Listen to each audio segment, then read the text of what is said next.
नमस्कार, स्वागत है आप सभी का सुबह 9 बजे की खबरों के साथ। मैं हूं प्रीति। आइए एक नजर डालते हैं हेडलाइंस पर।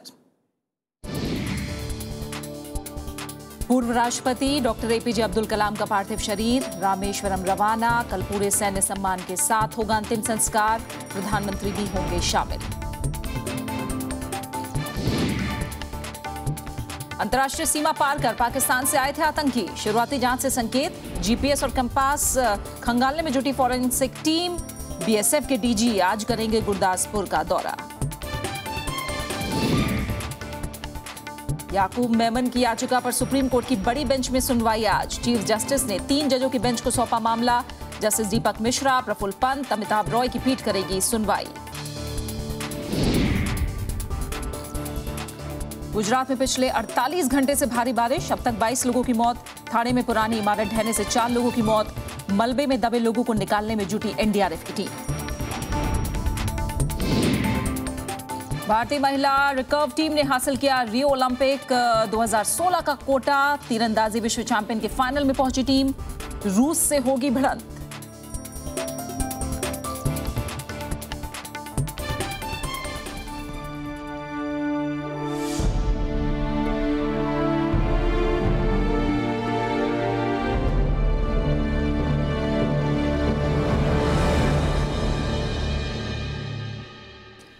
पूर्व राष्ट्रपति डॉक्टर एपीजे अब्दुल कलाम का पार्थिव शरीर आज दिल्ली से रामेश्वरम ले जाया जा रहा है।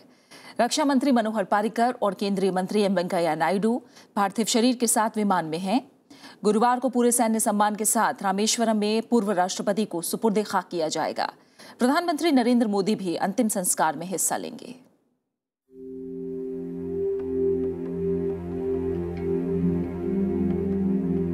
पूर्व राष्ट्रपति डॉक्टर एपीजे अब्दुल कलाम को आज नम आंखों से दिल्ली से विदाई दी गई। सैन्य वाहन में पूर्व राष्ट्रपति का पार्थिव शरीर 10 राजाजी मार्ग स्थित उनके आवास से पालम एयरपोर्ट ले जाया गया। वायुसेना के विशेष विमान से पार्थिव शरीर को मदुरई के रास्ते रामेश्वरम ले जाया जा रहा है। इस पूरी यात्रा के दौरान केंद्रीय मंत्री मनोहर पर्रिकर और एम वेंकैया नायडू साथ रहेंगे। रामेश्वरम के पेकराम्बू में उन्हें गुरुवार सुबह 11 बजे पूरे राजकीय सम्मान के साथ सुपुर्द खाक किया जाएगा। तमिलनाडु में कल छुट्टी का ऐलान किया गया है। हेलीकॉप्टर रामेश्वरम जाएंगे। रामेश्वरम में उनका घर में ले जाएंगे। बाद में जनता का दर्शन के लिए रखेंगे और कल सुबह उनका अंत्यक्रिया होगा। उसके बाद हम लोग वापस आएंगे। प्रधानमंत्री आ रहे, इतना मालूम है, कुछ मुख्यमंत्री लोग भी आना चाहिए। पूर्व राष्ट्रपति एपीजे अब्दुल कलाम का पार्थिव शरीर कल शिलांग से गुवाहाटी होते हुए दिल्ली लाया गया था। पालम एयरपोर्ट पर राष्ट्रपति, उपराष्ट्रपति और प्रधानमंत्री ने प्रोटोकॉल तोड़कर उन्हें श्रद्धांजलि दी। इसके बाद पार्थिव शरीर को 10 राजाजी मार्ग पर रखा गया, जहां आम और खास लोगों ने उनके अंतिम दर्शन किए। दर्शन करने वालों में केंद्रीय मंत्रियों समेत पूर्व प्रधानमंत्री मनमोहन सिंह और एचडी देवेगौड़ा भी शामिल थे। ജനങ്ങളുടെ പ്രസിഡന്റ്, ജനകീയ പ്രസിഡന്റ് എന്ന് അദ്ദേഹത്തെക്കുറിച്ച് പറയാൻ കഴിയും. ഒരു ശാസ്ത്രജ്ഞൻ പ്രസിഡന്റ് ആകുന്നത് സാധാരണ രീതിയിൽ വളരെ റെയറാണ്. അതിനുള്ള അവസരം ഇന്ത്യക്കുണ്ടായി. അദ്ദേഹം ഒരു ശാസ്ത്രജ്ഞനായ പ്രസിഡന്റായിരുന്നു. അതേസമയം തന്നെ ഒരു വിഷണറി ആയിരുന്നു. बीजेपी अध्यक्ष अमित शाह, कांग्रेस अध्यक्ष सोनिया गांधी, बीजेपी नेता लालकृष्ण आडवाणी, समाजवादी पार्टी के अध्यक्ष मुलायम सिंह यादव समेत सभी पार्टियों के नेताओं ने पूर्व राष्ट्रपति को श्रद्धांजलि दी।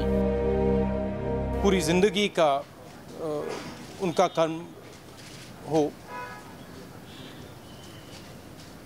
हमें वो हमारे यादों में रहेंगे और उनकी जो सोच है उसको हम आगे बढ़ाने की कोशिश करेंगे। तो वो हमारे सलाहकार थे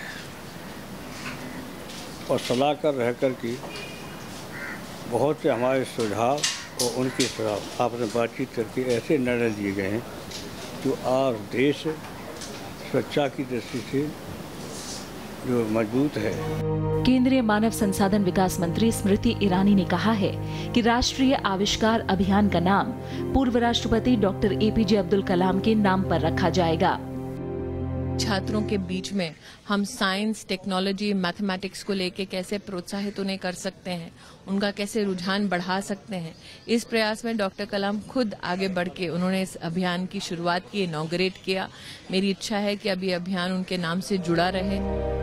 देश के अलग अलग हिस्सों में भी पूर्व राष्ट्रपति को याद करने का सिलसिला जारी है। कई स्कूलों में कल विशेष कार्यक्रम आयोजित करके छात्रों ने पूर्व राष्ट्रपति डॉक्टर एपीजे अब्दुल कलाम को श्रद्धांजलि दी। प्रधानमंत्री ने दैनिक जागरण और हिंदुस्तान टाइम्स में विशेष लेख के जरिए पूर्व राष्ट्रपति को याद किया। शिलांग में सोमवार को डॉक्टर एपीजे अब्दुल कलाम का निधन हो गया था। नवविक्रम सिंह और स्मृति रस्तोगी के साथ bureau report, Rajya Sabha TV. 10 Rajaji मार्ग, जो कि डॉक्टर एपीजे अब्दुल कलाम का सरकारी आवास था, वहां मौजूद हैं नवविक्रम सिंह, हमारे संवाददाता। नवविक्रम, आमो खास हर कोई पहुंचा आखिरी विदाई देने, और कहा जाए कि एक तरह से पूरी दिल्ली उमड़ी एपीजे अब्दुल कलाम को आखिरी विदाई देने, तो गलत नहीं होगा?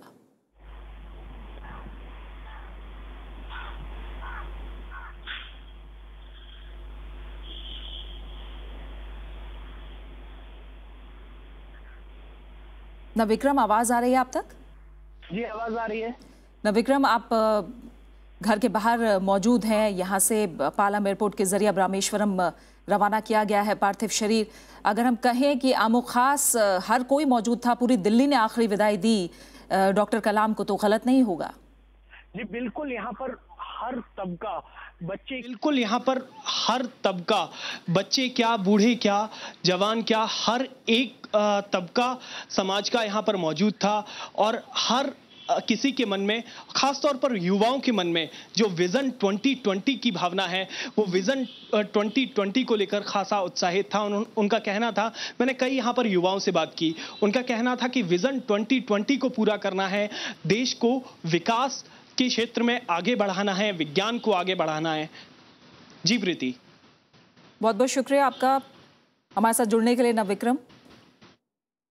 तो हर आम आदमी, तमाम खास लोग, सभी ने आखिरी विदाई दिल्ली से दी, और अब उनका पार्थिव शरीर मदुरै रवाना कर दिया गया है, जहां से उनके पैतृक गांव रामेश्वरम ले जाया जाएगा, जहां कल सुबह डॉक्टर अब्दुल कलाम का अंतिम संस्कार किया जाएगा। तमिलनाडु का रामेश्वरम भारत रत्न एपीजे अब्दुल कलाम की आखिरी आरामगाह बनेगा। गुरुवार को यहीं पूर्व राष्ट्रपति अब्दुल कलाम को सुपुर्द खाक किया जाएगा। रामेश्वरम की निगाहें अपने चहेते अब्दुल कलाम के आखिरी दीदार के लिए पलके बिछाए बैठी है।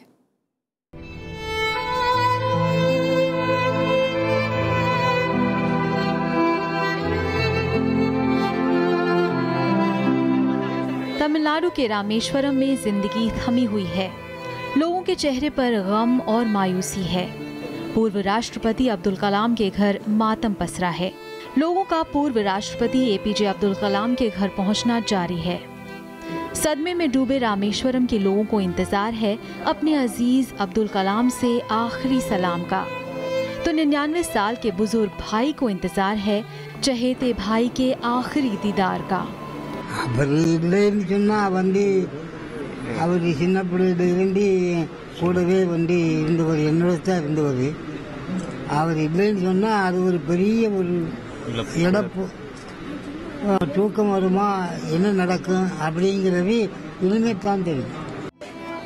पूर्व राष्ट्रपति अब्दुल कलाम के गुजर जाने से देश भर में अंधेरा छा गया है। इस अंधेरे को दूर करने के लिए लोग अपने दिलों में भारत रत्न अब्दुल कलाम की यादों की शमा जलाए हुए हैं। 1000 people walked from the 1000 candle to pay homage to House of Kalam. So they are participate from different districts. पूर्व राष्ट्रपति एपीजे अब्दुल कलाम का अंतिम संस्कार रामेश्वरम में 30 जुलाई को पूरे राजकीय सम्मान के साथ किया जाएगा। Bureau report, Rajya Sabha TV. और संसद और मंत्रिमंडल की बैठक में भी पूर्व राष्ट्रपति डॉक्टर एपीजे अब्दुल कलाम को कल श्रद्धांजलि दी गई। संसद ने उन्हें देश का रत्न और सच्चा सपूत बताया। सरकार ने उन्हें दूरदृष्टा वैज्ञानिक, सच्चा राष्ट्रवादी बताते हुए श्रद्धांजलि दी। पूर्व राष्ट्रपति एपीजे अब्दुल कलाम को मंगलवार को संसद के दोनों सदनों में भावभीनी श्रद्धांजलि दी गई। राज्यसभा में सभापति मोहम्मद हामिद अंसारी ने कहा कि डॉक्टर कलाम के निधन से देश ने एक सच्चा सपूत खो दिया है। In the passing away of Dr. APJ Abdul Kalam, the country has lost a true son of India, and his contribution to the nation in his capacity as a man of technology, a teacher and a leader will be deeply cherished by a grateful nation. Lok Sabha में भी कार्यवाही शुरू होने पर पूर्व राष्ट्रपति कलाम को याद किया गया। अध्यक्ष सुमित्रा महाजन ने डॉक्टर एपीजे अब्दुल कलाम को भारत का असली रत्न बताया। Honorable members, I rise today with a heavy heart to pay homage to Bharat Ratna and former President of India, Dr. APJ Abdul Kalam, the real gem of India. इसके बाद दोनों सदनों में 2 minute का मौन रखा गया। संसद में श्रद्धांजलि देने के बाद दोनों सदनों की कार्यवाही गुरुवार तक के लिए स्थगित कर दी गई। इससे पहले केंद्रीय मंत्रिमंडल ने पूर्व राष्ट्रपति अब्दुल कलाम को श्रद्धांजलि दी। बैठक में प्रस्ताव पारित कर डॉक्टर कलाम को दूरदृष्टा वैज्ञानिक, सच्चा राष्ट्रवादी और महान सपूत बताते हुए उनके निधन पर गहरा शोक जताया गया। कृति मिश्रा, राज्यसभा टीवी। और पूर्व राष्ट्रपति एपीजे अब्दुल कलाम का पार्थिव शरीर आज मदुरै पहुंचेगा। वहां मौजूद हैं हमारे संवाददाता विशाल दहिया, जहां से उन्होंने हमें रिपोर्ट भेजी है। इस वक्त हम मदुरै एयरपोर्ट पर मौजूद हैं और यहाँ पर जो डॉक्टर एपीजे अब्दुल कलाम का पार्थिव शरीर है उसको लाया जाएगा। दिल्ली से स्पेशल विमान जो है वो निकल चुका है डॉक्टर कलाम के पार्थिव शरीर को लेकर। मदुरै से फिर रामेश्वरम ले जाया जाएगा जो कि उनका पैतृक स्थान है। रामेश्वरम में कल सुबह लगभग 11 बजे के आसपास अंतिम संस्कार उनका किया जाएगा, जिसमें बहुत सारे गण्यमान्य लोग मौजूद रहेंगे। प्रधानमंत्री नरेंद्र मोदी के आने की संभावना है। उसके अलावा राष्ट्रपति भी पहुंच सकते हैं और कई राज्यों के मुख्यमंत्री, जिनमें खुद तमिलनाडु के मुख्यमंत्री जयललिता भी उपस्थित हो सकती हैं। इस वक्त विमान के साथ जो उनका पार्थिव शरीर है उसमें उनके साथ वेंकैया नायडू केंद्रीय मंत्री और उसके अलावा जो डिफेंस मिनिस्टर हैं मनोहर पारिकर वो मौजूद हैं। और यहाँ आप पीछे देख पा रहे हैं सुरक्षा के पुख्ता इंतजाम है। लोगों का तांता लगा हुआ है, लगातार लोग आ रहे हैं, आम आदमी से लेकर ख़ास आदमी भी। अभी थोड़ी देर पहले हमने कई सारे जो सिने स्टार्स हैं, तमिल सिने स्टार्स हैं, उनको यहाँ आते हुए देखा। वो सब लोग रामेश्वरम पहुँच रहे हैं। यहाँ से लगभग 150 से 160 किलोमीटर की दूरी है। रामेश्वरम सब लोग पहले पहुँच जाना चाहते हैं ताकि आज जब 12:30 बजे से लेकर शाम के 7 बजे तक डॉक्टर कलाम के पार्थिव शरीर को अंतिम दर्शन के लिए रामेश्वरम में रखा जाएगा तो सब लोग वहाँ श्रद्धांजलि अपनी अर्पित कर सकें। कैमरा पर्सन प्रशांता कर्माकर के साथ विशाल दहिया, राज्यसभा टीवी, मदुरै। और हमारे साथ मदुरै से हमारे संवाददाता विशाल दहिया इस समय जुड़े हुए हैं। विशाल, आपने हमें दिखाया कि पार्थिव शरीर आज वहां पहुंचेगा डॉक्टर कलाम का, और जाहिर है कि मदुरै में भी बड़ी संख्या में लोग ऐसे होंगे जो अंतिम दर्शनों के लिए वहां इकट्ठा होना चाहेंगे। उसके लिए किस तरह की तैयारियां हैं? जी बिल्कुल, और केवल मदुरै में ही नहीं, चेन्नई में भी कल रात हम चेन्नई में थे, वहां भी, और इसके अलावा जो आसपास का, खासतौर से रामेश्वरम के आसपास का जो इलाका है, उन इलाकों में डॉक्टर कलाम को लेकर काफी, जिसे कहा जाए, हमेशा से उत्सुकता रही है और एक जिसे कहा जाए रेवरेंस, रिस्पेक्ट जो रहा है डॉक्टर कलाम के लिए, वो बहुत ज्यादा है। यहाँ आप अगर आम इंसान से भी बात करें, चाहे वो मदुरै एयरपोर्ट के बाहर टैक्सी ड्राइवर हो या फिर जो सुरक्षा में तैनात वहाँ पुलिस बल के जवान जो वहाँ खड़े थे वो लोग हों, या फिर जैसा कि हमने देखा कि कुछ तमिल सिने स्टार चेन्नई से आ रहे हैं, अलग अलग इलाकों से पहुंच रहे थे, तो सभी तरह के सभी जो वॉक्स ऑफ लाइफ है, उन सभी वॉक्स ऑफ लाइफ से जो लोग संबंध रखते हैं, उन सब का ये मानना है कि कलाम साहब से ज्यादा बेहतरीन पर्सनैलिटी जो इस वक्त कहा जाए, जिस तरह की उनकी कंट्रीब्यूशन रही है, ना केवल साइंटिफिक फील्ड में बल्कि राष्ट्रपति के तौर पर भी, जब वो 5 साल उन्होंने बिताए, बहुत सारे ऐसे किस्से कहानियां हैं जो यहाँ सुनने को मिल रहे हैं लोगों की तरफ से, किस तरह से बड़ी सादगी से वो यहाँ आते थे जब कभी वो राष्ट्रपति के तौर पर भी आए, या फिर भूतपूर्व राष्ट्रपति जब उन्होंने अपना पद 5 साल बाद 2007 में त्याग दिया था, उसके बाद भी जब वो यहाँ पहुंचे, तो सादगी, जिस सादगी से वो रहते थे और जो उनकी एक से कहा जाए कमिटमेंट थी, खासतौर पे यूथ के प्रति और एजुकेशन के प्रति, और यूथ को जो नई पीढ़ी है उसको कैरियर ओरिएंटेड बनाने को लेकर उनका जो से कहा जाए कि बहुत ज्यादा जोर था, उसको लेकर लोग बहुत कहा जाए उनको अपना आदर्श मानते हैं कि अगर वो जो सीख उन्होंने दी है उस सीख पे अगर लोग चल पाए, शायद जाहिर तौर पर अपने प्रेरणादायक, अपने मार्गदर्शक, अपने अजीज एपीजे अब्दुल कलाम के लिए नम आंखों से पलके बिछाए बैठा है मदुरई। खासकर देखा जाए तो पूरा तमिलनाडु। रामेश्वरम में कल अंतिम संस्कार किया जाएगा। आज दिल्ली से उनका पार्थिव शरीर रवाना किया गया है। बहुत बहुत शुक्रिया आपका हमारे साथ जुड़ने के लिए विशाल।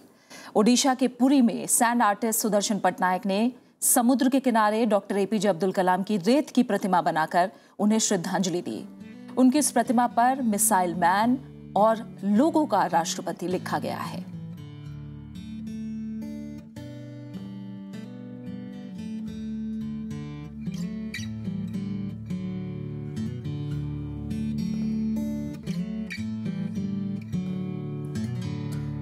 मशहूर सैंड आर्टिस्ट सुदर्शन पटनायक ने भी अपनी तरफ से डॉक्टर एपीजे अब्दुल कलाम को श्रद्धांजलि दी है।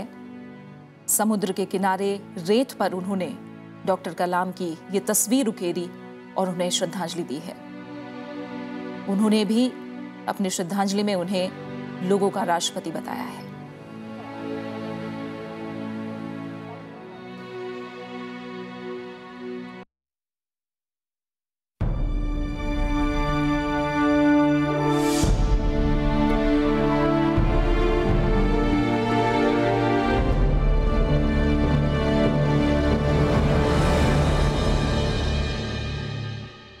और अब कुछ और अहम खबरें।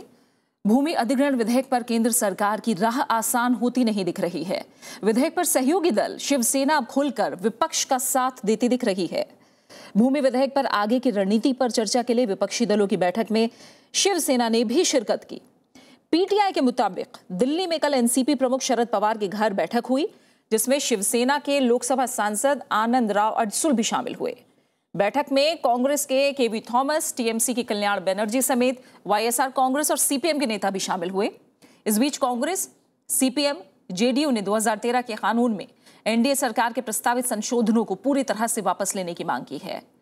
बीजेडी और टीएमसी भी एनडीए सरकार के विधेयक को पूरी तरह से वापस लेने के पक्ष में है।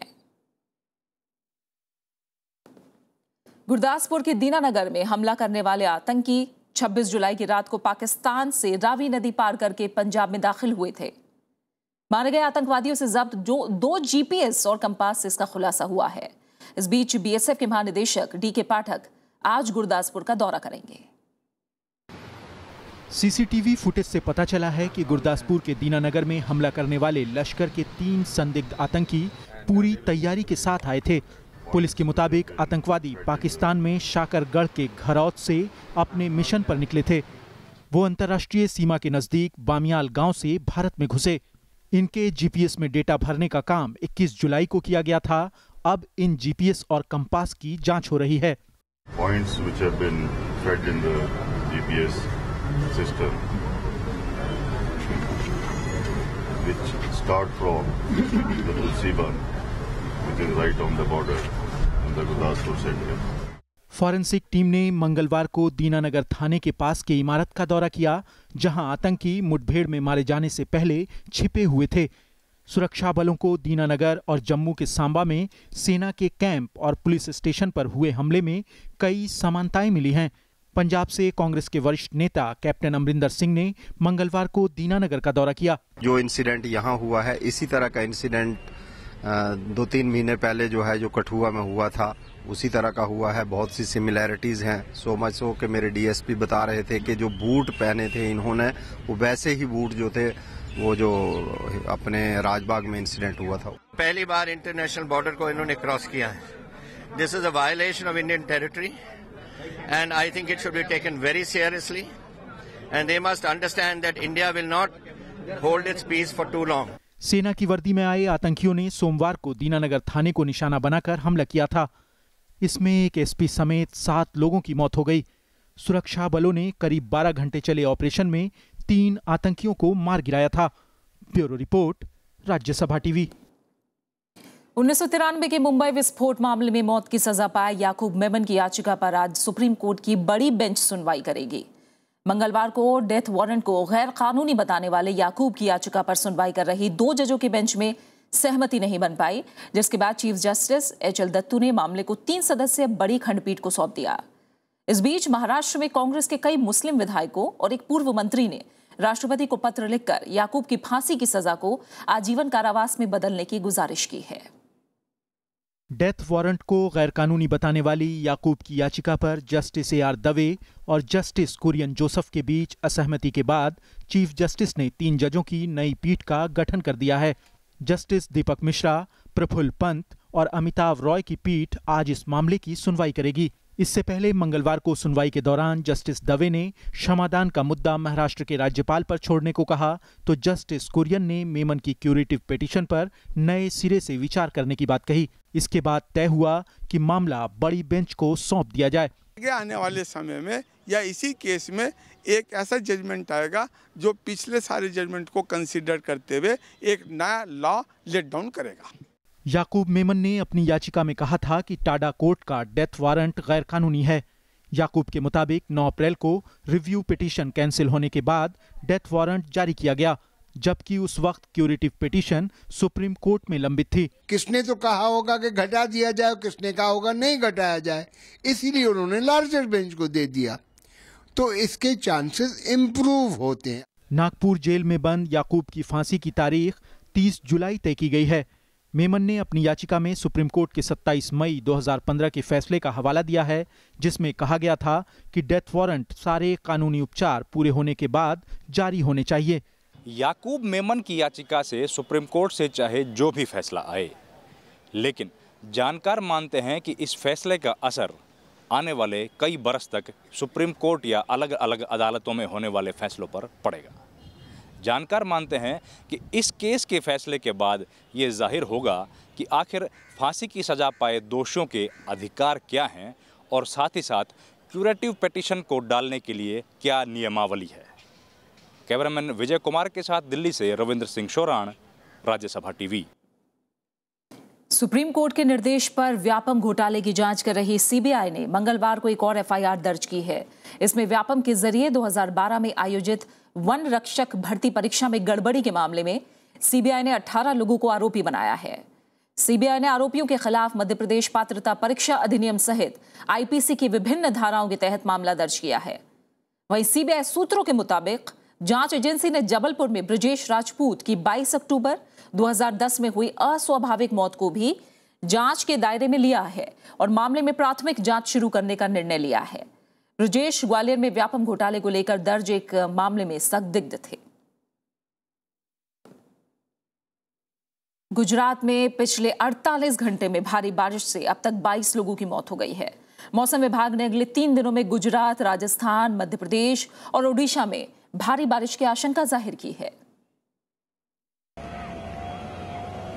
गुजरात के उत्तरी इलाके और कच्छ में भारी बारिश के बाद बाढ़ के हालात पैदा हो गए हैं। सड़कें पानी में डूबी हैं, जिससे यातायात की आवाजाही पर बुरा असर पड़ा है। कई इलाकों में बिजली आपूर्ति बाधित है। हालात को देखते हुए NDRF और राज्य रिजर्व पुलिस की टीमों को उत्तरी गुजरात के बनासकांठा के लिए रवाना किया गया है। मौसम विभाग ने मछुआरों को समुद्र में न जाने की चेतावनी दी है। जल जमाव से लोगों को खासी मुश्किलों का सामना करना पड़ रहा है। 7 घंटे होने को हुए, फिर भी अभी पानी यहाँ नहीं उतरा है। हाटकेश्वर सर्कल ऐसा विस्तार है कि जहाँ 1-2 इंच बारिश में भी हाटकेश्वर सर्कल पूरा बेट में फिर जाता है, चारों ओर पानी होता है। वहीं पड़ोसी राज्य राजस्थान में भारी बारिश से जनजीवन अस्त व्यस्त है। धौलपुर, उदयपुर और राजसमंद जिलों में मूसलाधार बारिश हुई है। धौलपुर में चंबल नदी खतरे के निशान से ऊपर बह रही है, जिससे दिल्ली मुंबई राजमार्ग बाधित है। मौसम विभाग ने गुजरात और दक्षिण पश्चिम राजस्थान में अगले 3 दिनों तक जबरदस्त बारिश होने की आशंका जाहिर की है। उत्तराखंड में भारी बारिश के बाद हुए भूस्खलन से केदारनाथ यात्रा बाधित हुई है। हालांकि इसके जल्द बहाल होने की उम्मीद जताई जा रही है। ऊपर साइड से हमने 20 मीटर रास्ते क्लियर बना दिया है और ये थोड़ा यहाँ पे जो ग्लेशियर आसिना है उसके ऊपर अभी काम जारी है।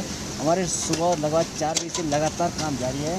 हमारा आज और कल के बीच रास्ता कंप्लीट हो जाएगा यहाँ पे, और कल से यहाँ पे रास्ता यात्रियों का आना जाना चालू हो जाएगा। वहीं झारखंड के जमशेदपुर में मूसलाधार बारिश से शहर के निचले इलाकों में पानी भर गया है। स्वर्ण रेखा नदी खतरे के निशान से ऊपर बह रही है। हालांकि पश्चिम बंगाल के मुर्शिदाबाद और बीरभूम जिलों में बाढ़ का खतरा फिलहाल टल गया है। पश्चिम बंगाल के कई इलाकों और उड़ीसा में अगले 48 घंटों के दौरान भारी बारिश हो सकती है। Bureau report, Rajya Sabha TV. Maharashtra के ठाणे जिले में कल रात एक बड़ा हादसा सामने आया। यहाँ के ठाकुर्ली इलाके में एक 4 मंजिला इमारत ढह गई। हादसे में 3 लोगों के मारे जाने की खबर है। करीब 20 लोगों के दबे होने की आशंका है, जिन्हें निकालने की लगातार कोशिश की जा रही है।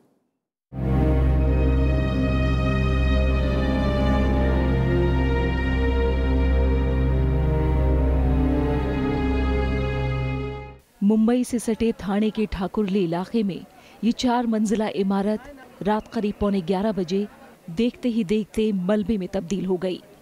पिछले 2 दिनों से इस इलाके में भारी बरसात हो रही है, जिसे मातृछाया नाम की ये इमारत झेल नहीं पाई। हादसे के बाद बड़े पैमाने पर राहत और बचाव का काम किया जा रहा है। खबर मिलते ही फायर ब्रिगेड की टीमों को ठाणे, कल्याण, भिवंडी और अंबरनाथ से घटनास्थल के लिए रवाना किया गया।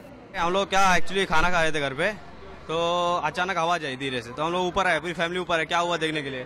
तो अचानक वो 2 सेकंड भी नहीं लिया, पूरी बिल्डिंग नीचे गिर गई। सब लोग मतलब बाहर ही खड़े थे पब्लिक, हम लोग बोल रहे थे आओ बाहर आओ बाहर आओ, तब टाइम ही नहीं मिला कि पूरी बिल्डिंग नीचे गिर गई। मेयर कल्याणी पाटिल भी तुरंत घटनास्थल पर पहुंची। उन्होंने दावा किया कि इस बिल्डिंग का नाम जर्जर इमारतों की लिस्ट में था। कई बार नोटिस भेजने के बावजूद लोगों ने इसे खाली नहीं किया।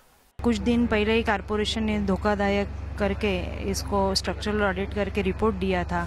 उसके बाद भी कारपोरेशन ने नोटिस दिया 4-5 बार, फिर वो लोगों ने खाली किया नहीं, तो कल से थोड़ा थोड़ा बिल्डिंग का कुछ हिस्सा गिरने लगा। करीब 43 साल पुरानी इस इमारत को नोटिस मिलने के बाद भी लोगों ने खाली नहीं किया, जिसका खामियाजा भुगतना पड़ा है। दमकल, एनडीआरएफ और प्रशासन मिलकर कोशिश में है कि मलबे में दबे लोगों को जल्द से जल्द बाहर निकाला जाए। Bureau report, Rajya Sabha TV. Railway ने तत्काल टिकट पर यात्रा करने वाले यात्रियों के लिए आईडी संबंधी नियम बदल दिए हैं। नए नियम के तहत टिकट बुक करते वक्त आईडी प्रूफ का नंबर या फोटोकॉपी उपलब्ध कराना जरूरी नहीं है।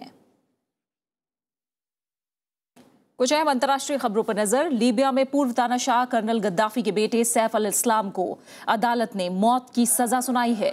इसके अलावा 7 और लोगों को भी मौत की सजा सुनाई गई है। इन लोगों पर युद्ध अपराधों और 2011 में शांतिपूर्ण विरोध प्रदर्शनों को दबाने का आरोप है। खेल की दुनिया से अहम खबर। भारतीय महिला तीरंदाजी टीम मंगल को तीरंदाजी विश्व चैंपियनशिप के फाइनल में पहुंच गई। इस जीत के साथ महिला रिकर्व तीरंदाज टीम ने रियो ओलंपिक 2016 के लिए कोटा भी हासिल कर लिया है। पूर्णिमा महतो के मार्गदर्शन में खेल रही महिला टीम ने बेहतरीन प्रदर्शन किया। जर्मनी के खिलाफ भारत की दीपिका कुमारी, लक्ष्मी रानी मांझी और रिमिल बुरुली ने 1-3 से पिछड़ने के बाद वापसी की और 5-3 से जीत हासिल की। महिला टीम ने अंतिम 8 में जगह बना ली है, जो ओलंपिक कोटा हासिल करने की पात्रता है। भारतीय टीम अब रविवार को फाइनल में रूस से भिड़ेगी।